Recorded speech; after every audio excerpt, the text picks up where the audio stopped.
কে তুই? আমার ভাবিজান কোথায়? বল, না হলে এখানেই মেরে পুঁতে ফেলে যাব। আরোহীর ভয়ে হাত পা কাঁপছে, গলা শুকিয়ে কাঠ হয়ে এলো। নিজের একটা ভুলে যে এইভাবে ফেসে যাবে বুঝতে পারেনি। বর্তমান লিওয়ান সব ঘটনা শুনে হঠাৎ হেসে উঠল। আরোহীর দিকে তাকিয়ে স্বাভাবিক গলায় বলে উঠল, সত্যি তোদের প্ল্যান ও বুদ্ধিমত্তার প্রশংসা না করে পারছি না।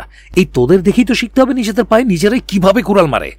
বাই দ্য ওয়ে, তোরা এখন এখান থেকে যেতে পারিস। রিক্কি সহ বাকিরাও চমকে উঠল লিওয়ানের কথা শুনে। রিক্কির তো মাথায় ঢুকছে না, এত সহজে কেন ছেড়ে দিচ্ছে এদের। এমন ভালো মানুষ তো নয় সে। তাহলে লিওয়ান গার্ডদের নিয়ে ভার্সিটি থেকে বেরিয়ে গেল, সঙ্গে রিক্কিও। অরির বন্ধু মহলেরা যেন হাফ ছেড়ে বাঁচল। তারা আর সময় নষ্ট না করে চারজনই একসাথে ভার্সিটি থেকে বেরিয়ে গেল। এদিকে লিওয়ান গাড়ির সঙ্গে হেলান দিয়ে সামনে চারজনের চলে যাওয়ার দিকে তীক্ষ্ণ নজরে তাকিয়ে রয়েছে।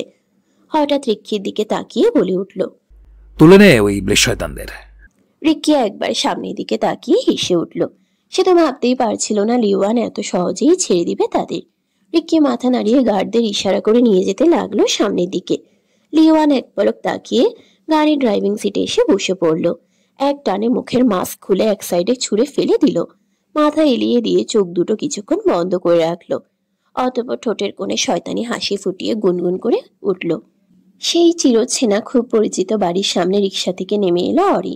কোনো মতে ভাড়া মিটিয়ে গেট দিয়ে এক ছুটে ভেতরে প্রবেশ করলো। দরজার কাছে এসে জোরে জোরে নিঃশ্বাস নিয়ে কাপা হাতে কলিং বেল চাপলো। কয়েক মিনিটের মাথায় ভেতর থেকে কেউ একজন দরজা খুলে দিয়ে এলো। সামনে দাঁড়িয়ে থাকা ব্যক্তিকে দেখে অরি দু চোখ ভরে উঠল। সে এক মুহূর্ত সময় নষ্ট না করে ঝাঁপিয়ে পড়ল ব্যক্তিটির বুকের মাঝে। ভেবেছিল এই মানুষটিও তাকে আগলে নেবে, কিন্তু তার একাকার সমান আশায় জল ঢেলে দিয়ে সে তাকে নিজের কাছ থেকে ধাক্কা দিয়ে সরিয়ে দিল।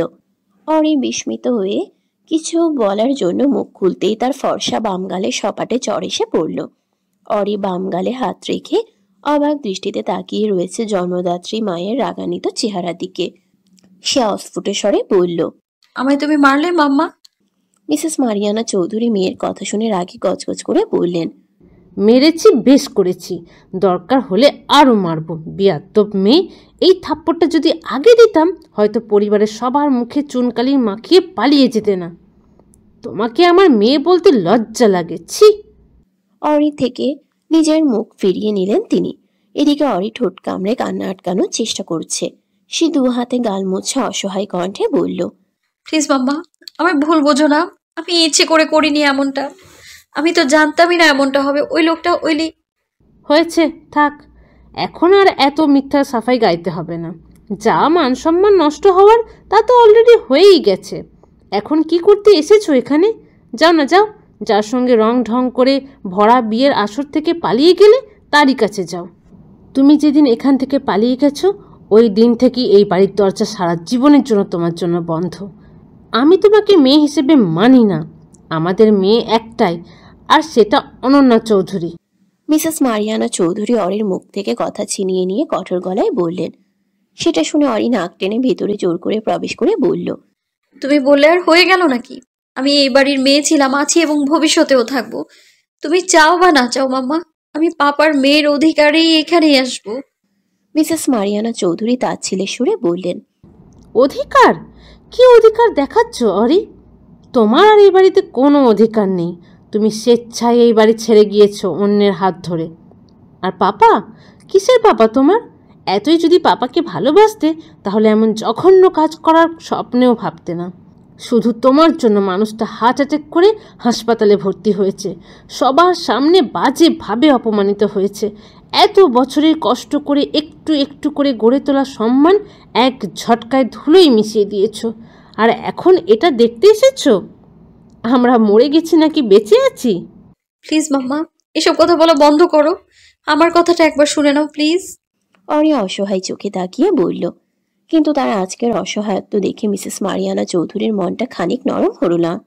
তিনি এগিয়ে এসে অরির ডান হাতের বাহু চেপে ধরল এবং তাকে টেনে বাইরে নিয়ে যেতে যেতে শক্ত গলায় বললেন, অনেক হয়েছে তোমার নাটক, আর নয়।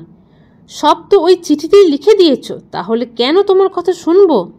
আর কি বাকি রেখেছো? যা করার তাই করেছো, এখন বিদায় হও এখান থেকে। আর হ্যাঁ, তোমার এই অপয়া মুখটা আর আমাদের সামনে কখনো আনবে না। তুমি আমাদের জন্য মরে গেছো। মায়ের মুখে এমন কথা শুনে অরি কেঁদে উঠল। সে আহাজারি করতে করতে বলল, প্লিজ মাম্মা, আমার বের করে দিও না। আমি আমি পাপার সঙ্গে দেখা করব।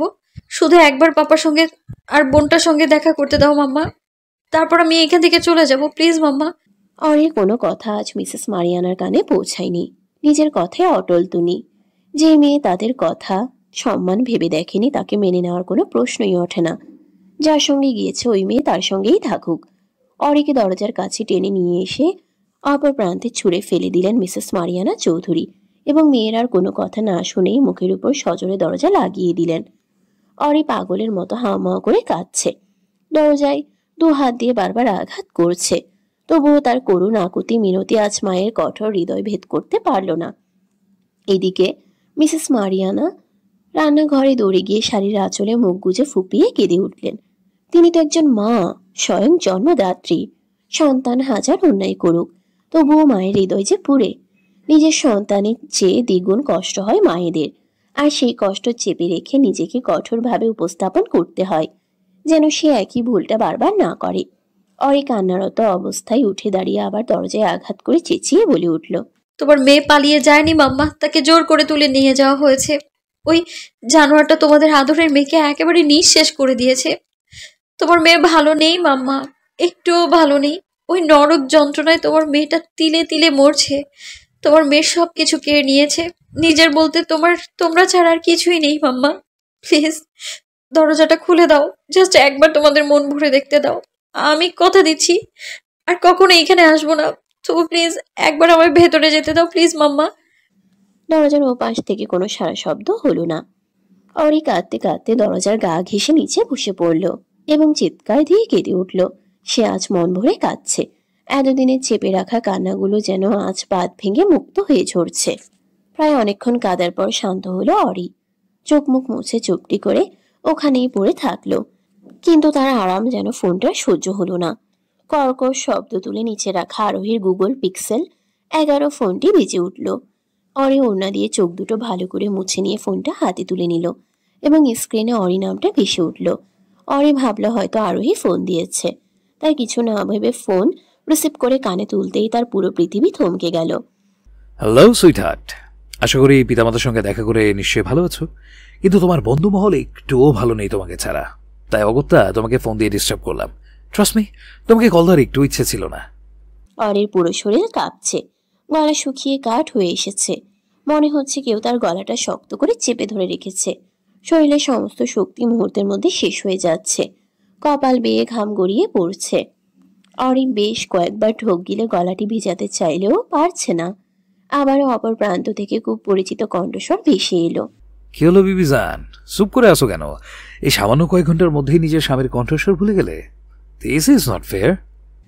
অরি কাঁপা কাঁপা কণ্ঠে বলল, আমার ফোনটা কোথা থেকে পেয়েছেন?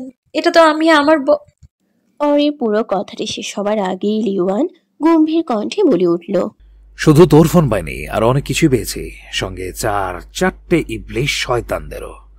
অরি চমকে উঠে বলল, মানেটা খুবই সিম্পল বেব। তোর অতি প্রিয় 3rd ক্লাস ফ্রেন্ডসরা এখন আমার কাছে। ওদের কেন নিয়ে গিয়েছেন? ওরা কি ক্ষতি করেছে আপনার? শালা শয়তানরা আমার একমাত্র বউকে ভাগিয়ে দিয়েছে, আর তুই কিনা বলছিস ওরা কি করেছে? সিরিয়াসলি? লিসেন, তোর হাতে মাত্র 20 মিনিট সময় রয়েছে আমার কাছে আসার জন্য। বাই এনি চান্স যদি একটু দেরি হয় তাহলে? অরি কপালের ঘাম মুছে ভর্ত কণ্ঠে জানতে চাইল, তাহলে কি?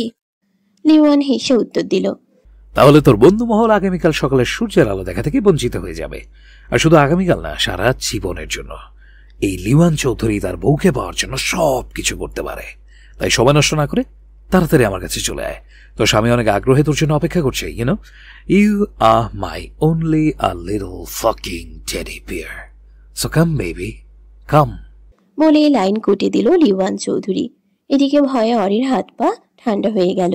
মাথায় এখন একটা কথাই ঘুরপাক খাচ্ছে যে তার বন্ধু মহল ওই সাইকোপ্যাথের পাল্লায় পড়ে গিয়েছে। তাদের সেখান থেকে যে কোনোভাবে সুস্থ শরীরে উদ্ধার করতেই হবে, না হলে সে নিজেকে কখনো ক্ষমা করতে পারবে না। অরি এলোমেলো ভাবে দৌড়ে চৌধুরী ম্যানশন থেকে বের হতেই হঠাৎ করে তার পা জোড়া থমকে গেল। মুহূর্তের মধ্যে চোখ দুটো ছলছল করে উঠল ইচ্ছে করলো চোখ দুটো ভরে মানুষটার শুকিয়ে যাওয়া মুখটা দেখতে, কিন্তু সেটা আর সম্ভব নয়। না চাইতেও সামনে দাঁড়িয়ে থাকা পুরুষটির দিক থেকে চোখ সরিয়ে নিল। যাকে একসময় মন ভরে দেখত, আজ তাকেই দেখার জন্য ভাবতে হচ্ছে। নিয়তি বড়ই অদ্ভুত, কখন কোথায় পাল্টে যাবে কেউ টেরও পাবে না। ঝড়ের বেগে এসে তাকে ঝাপটে ধরল সোহরাব মির্জা। অরিকে না দেখে আজ নিয়ে 7টা দিন পার হয়ে গিয়েছে। এতেই যেন তার মনে হচ্ছে কত যুগ ধরে তার প্রিয় মানুষটিকে দেখতে পাইনি। অরিরও ইচ্ছে হলো তার এসআই সাহেবকে দুহাতে জড়িয়ে ধরতে, কিন্তু তার হাত পায়ে এক অজানা সুতোয় বাঁধা। সে চাইলেও আর এই মানুষটাকে আপন করে নিতে পারবে না। অনেকটাই যে দেরি হয়ে গিয়েছে। তুমি তুমি কোথায় গিয়েছিলে অরি? আমাকে ছেড়ে কেন গেলে? আমি কি কোনো অন্যায় করেছি যে তার জন্য শাস্তি দিচ্ছ আমায়? গলার ভেতর কান্নাগুলো দলা পাকিয়ে গেল। অরি নিজের থেকে তার এসআই সাহেবকে সরিয়ে দিয়ে বলল, আমাকে যেতে হবে এসআই সাহেব। সোহরাব মির্জা মৃদুস্বরে বলল, চলেই তো গিয়েছ, আর কত দূরে যাবে হরিয়ানা? যত দূর গেলে আপনার অস্তিত্ব থেকে মুছে যেতে পারবো, ঠিক তত দূর। সোহরাব হাসল। তার এই কষ্টে ভরা হাসিটা গিয়ে অরির বুকে বিঁধল। ইচ্ছে করলো এক ছুটে গিয়ে জড়িয়ে ধরে বলতে, এই তো আমি এসে গিয়েছি এসআই সাহেব, আপনাকে ছেড়ে আর কখনো কোথাও যাব না।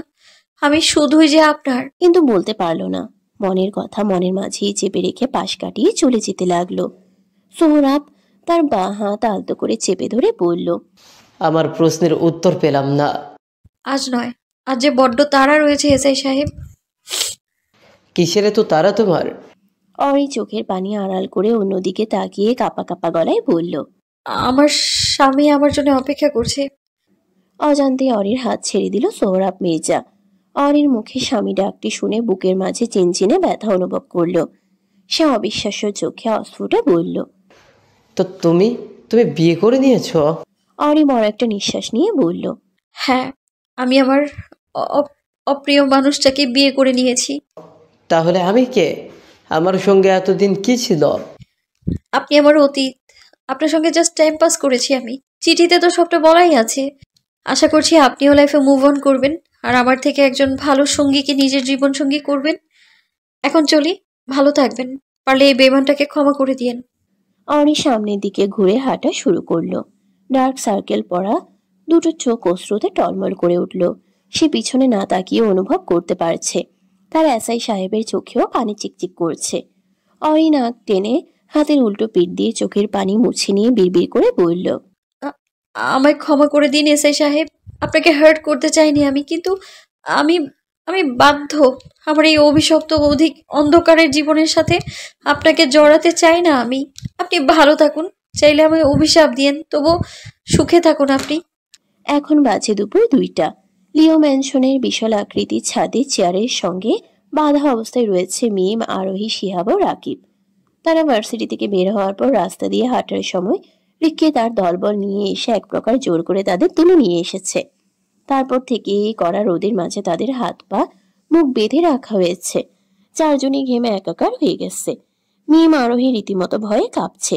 ওই সাইকোটা তাদের সঙ্গে এখন কি করবে আল্লাহ মালুম। মুখে টেপ থাকার জন্য কেউ কথাও বলতে পারছে না, শুধু শব্দ বের হচ্ছে। কিছু সময় অতিবাহিত হওয়ার পর ছাদের দরজা ঠেলে রিক্কি ও লিওয়ান ভেতরে প্রবেশ করলো। তাদের হাতে 4টা RFL এর বড় বড় বালতি। লিওয়ান তাদের সামনে এসে এক পলকে সবার আপাত মস্তক পর্যবেক্ষণ করে নিল। অতঃপর বাঁকা হেসে বলে উঠল, শালাশালিদের বুঝি অনেক গরম লাগছে? কেউ কিছুই বলল না, আর বলবেও বা কিভাবে? তাদের মুখ যে অনেক আগেই বন্ধ করে দেওয়া হয়েছে। রিক্কি এগিয়ে এসে নিচে বালতিগুলো রেখে বলল, বহুত গরম লাগছে। সূর্যের হটনেসের জ্বালায় 4জন ঘেমে উঠেছে, দেখছিস না? লিওয়ান নাক সিটকিয়ে বলল, সাথে ঘামের দুর্গন্ধে পুরো ছাদ ভরে গেছে। ইবলিশ শয়তানদের তাড়াতাড়ি শুদ্ধ কর রে, নাহলে এদের ঘামের গন্ধে নিষ্পাপ ফুলগুলো ছাদ থেকে লাফ দিয়ে সুইসাইড করবে। রিক্কি আক্কেল দাঁত বের করে হেসে উঠল। একটি বরফ পানি ভর্তি বালতি নিয়ে গিয়ে রাকিবের মাথায় ঢেলে দিল। বাকিরা এই কাণ্ড দেখে তাদের চোখ বেরিয়ে আসার উপক্রম। পানিটা এতটাই ঠান্ডা ছিল যে রাকিবের শরীর থরথর করে কাঁপতে শুরু করলো। চোখে মুখে তীব্র রাগ নিয়ে শুধু সামনে 2জন নিষ্ঠুর ব্যক্তির দিকে তাকিয়ে থাকলো। এদিকে রিক্কি শিহাবের মাথায় এক বালতি ঢেলে তৃতীয় বালতিটা আরোহীর দিকে নিয়ে যেতেই সে জোরে জোরে দুদিকে মাথা ঝাঁকিয়ে মানা করছে, কিন্তু পাষাণ ব্যক্তিরা তাকে পাত্তা না দিয়ে বরফ পানি ঢেলে দিল। মিম শুকনো ঢোক গিলে অসহায় চোখে বন্ধুদের দিকে বারবার তাকাচ্ছে। সে বুঝে গেছে আজ তাদের আর রক্ষা নেই। চারজনকে বরফ পানি দিয়ে গোসল করিয়ে ছাড়লো লিওয়ান। পাশ থেকে একটি চেয়ার টেনে নিয়ে সবার সামনে পায়ের উপর পা তুলে বসে বলল, এখন হট পরিবেশটা একদম ঠান্ডা, কুলকুল লাগছে, বাট কি যেন একটা মিস করছে মনে হচ্ছে। লিওয়ান নিচের ঠোঁট কামড়ে কিছু একটা ভাবার ভঙ্গি করলো। চট করে রিক্কির দিকে তাকিয়ে বলল, শেট, এই প্রথম শালাশালিদের নিয়ে এলাম বাড়িতে, কিন্তু তাদের ঠিকমতো অতিথি আপ্যায়ন করা হলো না। তোর ভাবিজান যদি জানতে পারে তার প্রাণপ্রিয় বন্ধুদের ঠিকমতো খাতির যত্ন করা হয়নি, তাহলে কিন্তু খুব রেগে যাবে। নো নো নো, আমি আমার বউকে রাখাতে পারি না। It's so bad manners.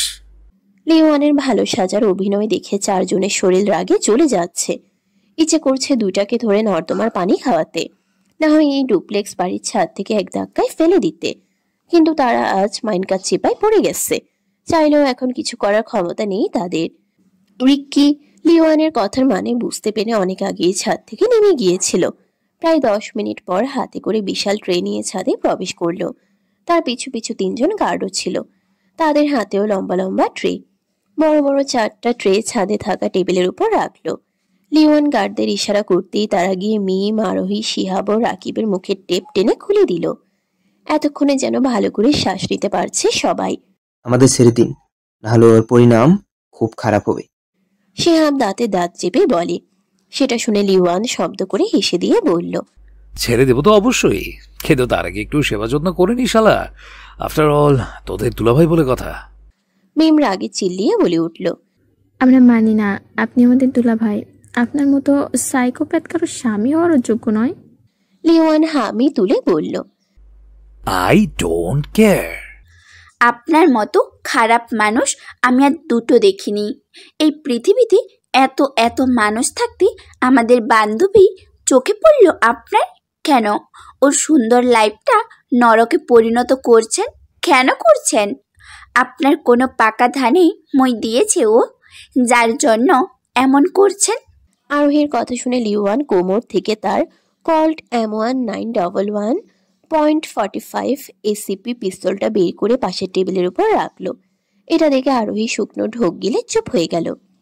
এগুলো আমাদের মিয়া বিবির পার্সোনাল ব্যাপার, সো তোদের হাতের মতো নাকগুলো না গোলালো চলবে। বাইরে ভাই রেকি, নাস্তাগুলো সার্ভ কর, অনেক বেলা হয়ে গেছে। অতিথিদের তো লাঞ্চ করতে দিতে হবে, নাহলে বাড়ি গিয়ে বলবে দুলাভাই কিছু ট্রিটই দিল না। লিওয়ান কথাগুলো বলে রিক্কির দিকে তাকিয়ে ইশারা করলো।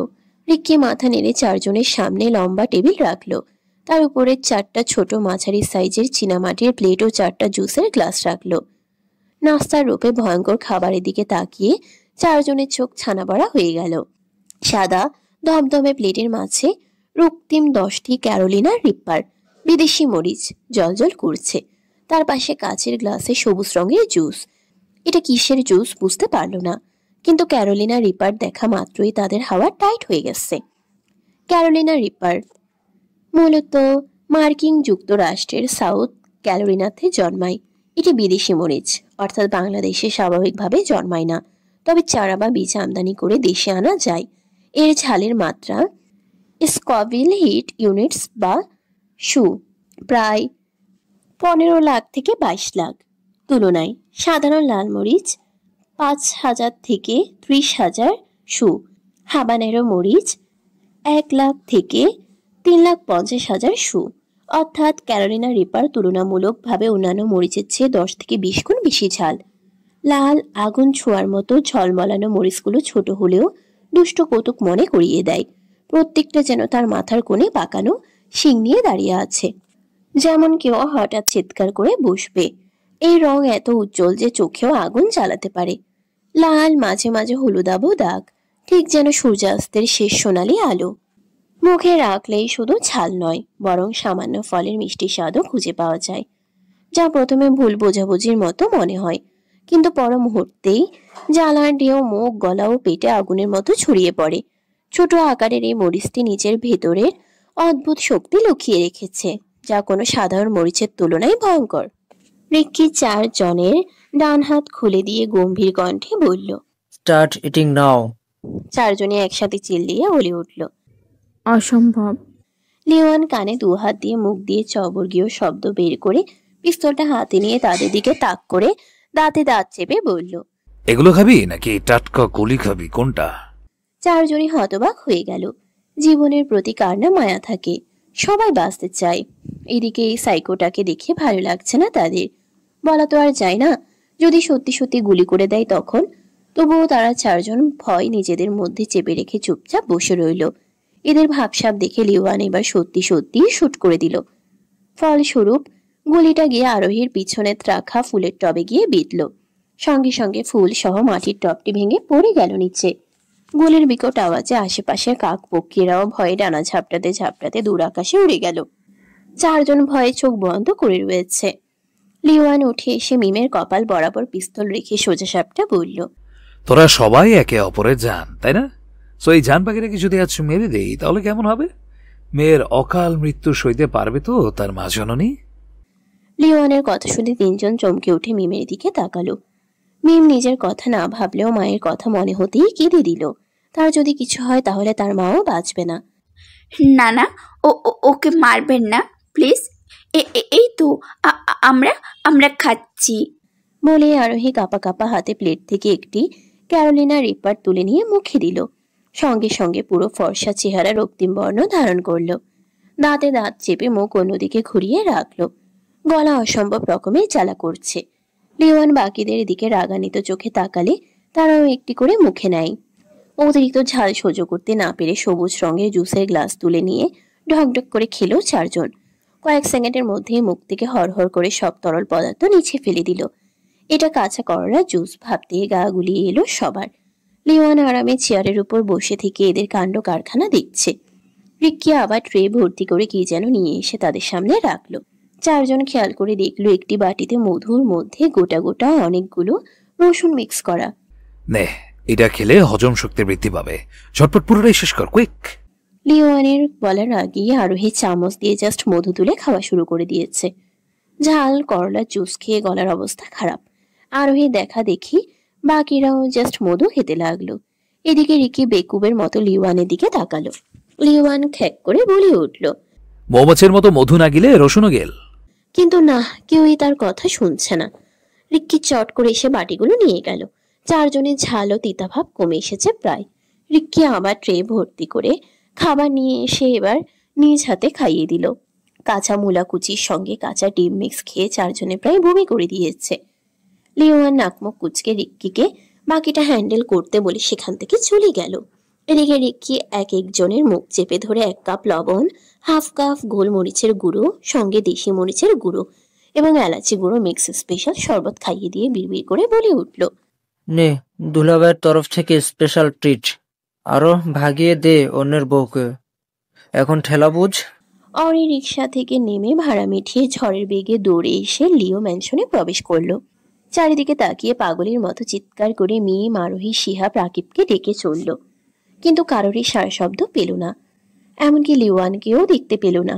অরি ছুটে গিয়ে নিচের সবগুলো রুম একের পর এক চেক করতে লাগলো। ওয়াশরুম, ব্যালকনি, এমনকি খাটের নিচেও দেখতে বাকি রাখলো না। কোথাও কাউকে খুঁজে না পেয়ে আবার ড্রয়িং রুমে এলো। সিঁড়ি বেয়ে কারো নামার পায়ের আওয়াজ পেয়ে চট করে মাথা ঘুরিয়ে পেছনে তাকালো এবং দেখতে পেল আধ খোলা সাদা শার্ট ও কালো প্যান্ট পরিহিত লিওয়ানকে, যে এখন আরামে হেলে দুলে নিচে নামছে। শরীরের পেশিগুলো স্পষ্ট বোঝা যাচ্ছে। ফর্সা বুক উন্মুক্ত, ভি আকৃতির সুঠাম দেহের অধিকারী লিওয়ান। তাকে যে কেউই প্রথম দেখায় বুঝতে পারবে না সে আদৌ বাংলাদেশি নাকি বিদেশি। মা বিদেশি ও বাবা বাংলাদেশি হওয়ার ফলে এমন রূপ পেয়েছে। লিওয়ান পকেটে 2 হাত গুজে নিচে নেমে এসে অরির দিকে না তাকিয়ে সোজা বাম কর্নারে সাজানো ছোট্ট বার কাউন্টারের দিকে গেল।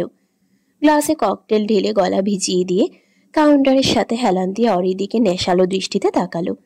তার এমন অ্যাটিটিউড দেখে অরি তেড়ে এসে শার্টের কলার চেপে ধরে চিৎকার দিয়ে বলল, ওরা কোথায়? কি করেছেন ওদের সাথে? কেন তুলে নিয়ে এসেছেন? কি অন্যায় করেছে? Answer me ড্যামেন। লিওয়ান এক চুমুকে ড্রিঙ্ক শেষ করে গ্লাসটা কাউন্টারের উপর রেখে 2 হাতে অরির বাঁকানো কোমর চেপে ধরে নিজের সঙ্গে ঘনিষ্ঠ করে বলল, খুব বড় অন্যায় করে ফেলেছে টেডি বিয়ার। আমার থেকে আমার জানটাকে দূরে সরিয়ে দেওয়ার মতো দুঃসাহস করেছে। যেখানে তোকেই ছাড় দিইনি কখনো, সেখানে ওদের ছাড় দিতাম কি করে বল? কথাগুলো বলতে বলতে লিওয়ানের গাঢ় বাদামি বর্ণের চোখ দুটো লাল হয়ে উঠল। ঘাড়ের রগগুলো ফুটে উঠল। সাথে হাতের বাঁধনও তীব্র হলো। অরি শুকনো ঢোক গিলে ভর্ত কণ্ঠে বলল, কি করেছেন ওদের সাথে? অরির ভার্ত চেহারা দেখে লিওয়ান মৃদু হেসে তার শুকনো ঠোঁটে আঙ্গুল বুলিয়ে দিতে দিতে বলল, রিল্যাক্স জান, তোমার বন্ধু মহল বলে কথা, আমি কি তাদের সঙ্গে খারাপ কিছু করতে পারি? কুমিরকে বিশ্বাস করতে পারি, তবু আপনাকে নয়। As you wish, but trust me, ওদের জাস্ট স্ট্রিট থেরাপি দিয়েছি, এর থেকে বেশি কিছুই করিনি। আফটার অল দুলাভাই বলে কথা, ফার্স্ট টাইম শালাশালিরা আমাদের বাড়িতে এসেছে, নিয়ে এসেছি, তাদের একটু অতিথি আপ্যায়ন না করলে কি হয় বলো? অরি চমকে উঠল। লিওয়ানের সব কথা কানে না ঢুকলেও ট্রিট থেরাপি দেওয়ার কথাটা স্পষ্ট ঢুকেছে। আগের বার তাকে বরফ থেরাপি দিয়ে প্রায় মৃত্যুর ঘরে পাঠিয়ে দিয়েছিল, তাহলে আজ আবার ট্রিট থেরাপি দিয়ে তার বন্ধুমহলকে কোথায় পাঠিয়ে দিল? তারা এই থেরাপি নেওয়ার পর আদৌ সুস্থ আছে তো? অরি চট করে তাকিয়ে বলল, ওরা কোথায়? লিওয়ান এক দৃষ্টিতে অরির গোলাপি ঠোঁটের দিকে তাকিয়ে রয়েছে। তার ড্রিঙ্কস করে যে নেশাটা হয় না সেটা এই মেয়েকে দেখলে হয়। নিজেকে একদম মাতাল মাতাল মনে হয়, ইচ্ছে করে এই নেশালো মেয়েতে হারিয়ে যেতে। মাথার ঘুমটা দেওয়া আরোহী দেওয়া জর্জেট ওড়নাটা একটানে খুলে ফেলে দিল। অরি চমকে ওঠে লিওয়ানের কাছ থেকে দূরে সরে যেতে চাইল, কিন্তু পারে না। লিওয়ানের শক্তপোক্ত হাতের বাঁধন পেরিয়ে তার ছোট্ট দেহটা মুক্ত হতে পারল না, বরং লিওয়ান তার পরনে টপস ভেদ করে নরম ত্বকের উপর হাত এলোমেলোভাবে বিচরণ করছে। অরি ঘৃণায় গা গুলিয়ে উঠল।